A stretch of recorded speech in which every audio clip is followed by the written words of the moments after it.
धातु है, ये तो लोहा है, कोई भी धातु, धातु में एल्युमिनियम और हमारा तांबा पीतल सब धातु में होता है। ये हमने लोहे का, इस पे दो जगह देखो गिराए हैं ना, मोम है ना, मोम है ना। तो अब बताओ, अगर हम इसको आग में इसको डालेंगे, वहाँ रखेंगे, गर्म करेंगे, उष्मा पड़ रहा है ना, तो बताओ कि पहले कौन वाला पिघलेगा, ये यहाँ वाला कि यहाँ वाला? पहले ये कि ये, क्यों? इसके बाद, अब उसके बाद कौन पिघलेगा, क्यों?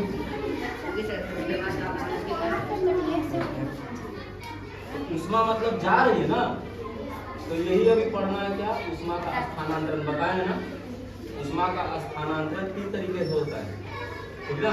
पहला बताया है चालन, दूसरा है तुम्हारा संवहन जिसको कन्वेक्शन बोलते हैं, और थर्ड है विकिरण यानी रेडिएशन बोलते हैं। तो रेडिएशन और बता दें, जो सबसे अच्छा एग्जाम्पल है कि सूरज से जो धूप और गर्मी आती है ना, किरण, वो कैसे आते हैं, किसके माध्यम से? विकिरण के माध्यम से। विकिरण में कोई भी बीच के माध्यम नहीं चाहिए एक जगह से दूसरी जगह जाने, लेकिन चालन में प्रायः ज्यादातर उष्मा को एक जगह से दूसरी जगह जाने के लिए धातु की आवश्यकता है, ठीक है, ठोस पदार्थ, ठीक है। देखो इसको हम गर्म करते हैं, यहाँ चलेगा, देखो पहले यहाँ पे कर रहे हैं, ठीक है, ये यहाँ हम पहले गर्म कर रहे हैं, देखना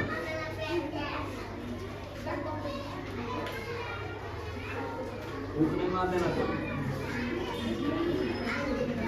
देखो देखो कौन गिरा, दिखा, पहले ये पिघला है, ये अभी भी उसी तरह का है, ज्यादा मत करो, कोई असर नहीं हुआ,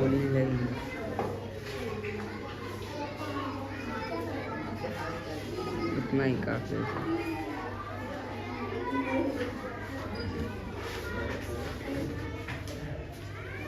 देखो अब ये क्या हो गया, पिघल गया ना, अब मेरा हाथ भी जल, ठीक है। तो इससे क्या पता चलता है, चालन जो है जिसको कंडक्शन बोलते हैं, वो धातुओं में होता है। और जैसे चाय बनाते हैं, बताए हम, चाय जब बनाते हैं तो चाय उस साइड बनता है, लेकिन पकड़ने वाला हिस्सा तो थोड़ा दूर होता है ना, 15 सेंटीमीटर 20 सेंटीमीटर दूर। लेकिन धीरे धीरे जो है गर्मी कहाँ चली जाती है, उस लॉ से होते हुए, उस सॉस पेन से होते हुए हमारे हाथों में, और उसको रोकने के लिए या तो लकड़ी का कवर होता है लगा हुआ उसके, या प्लास्टिक। लकड़ी और प्लास्टिक उष्मा का क्या है, उचालक, क्या है, ठीक है, उष्मा का उचालक होता है। और इसके अंदर जो है ना, एक जो एटम है, एटम वो गर्म होता है, बगल वाले को ये गर्मी क्या करता है, ट्रांसफर करते जाता है, ठीक है, उष्मा को। और इसी तरह उष्मा का स्थानांतरण चालन में होता है, एक एटम से दूसरे एटम, तीसरे एटम, ऐसे होते होते होते ये पूरा एकदम कॉर्नर तक यानी एक्सट्रीम तक पहुंच जाता है, यानी कंडक्शन में होता है, यानी चालन में। और चालन में जो उष्मा का स्थानांतरण होता है, ट्रांसफर, वो इसी तरह से होता है, एक एटम गर्म होगा, फिर दूसरा, फिर उसको देगा, और आगे ऐसे करते पूरा क्या हो जाएगा, ये जो पूरा कील है क्या हो गया, गर्म हो गया, ठीक है, ये चालन है। और इसको अगर अभी छोड़ दें तो तुरंत ठंडा हो गया क्या, ये धीरे धीरे होगा ना।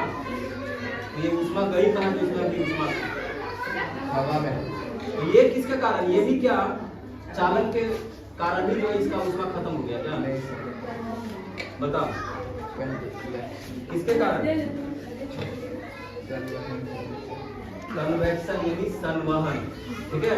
यहाँ जो माध्यम है, इसके अंदर से जो उष्मा खत्म हो गई धीरे धीरे, ये संवहन के कारण हुआ। और यहाँ माध्यम के रूप में कौन था हमारा, एयर, मतलब वायु। वायु क्या क्या इसके टच में आया, हमारा पूरा जो एनवायरनमेंट है, एटमॉस्फेयर है ना, तो एटमॉस्फेयर किससे भरा हुआ है, वायु। वायु इसके कांटेक्ट में हमेशा है, ठंडा एयर इसके कांटेक्ट में है, गर्म हुआ। हम बताया, मैं अभी समीर पढ़ाए ना, समीर में क्या बताया है कि कोई भी कांटेक्ट होगा, है ना, जैसे बताया सूरज से आता है गर्मी, तो पहले धरती गर्म होगी या पानी, धरती गर्म होगी, तो जितनी जल्दी गर्म होती है उतनी जल्दी ठंडी भी होती है, ठीक है। तो इसलिए सुबह में जो तटीय इलाका है ना, तटीय इलाका है वहाँ पे शाम को बड़ा ठंडा हवा बहता है। क्यों? क्योंकि जो जमीन के ऊपर का हवा है गर्म का क्या होगा, ऊपर उठेगा।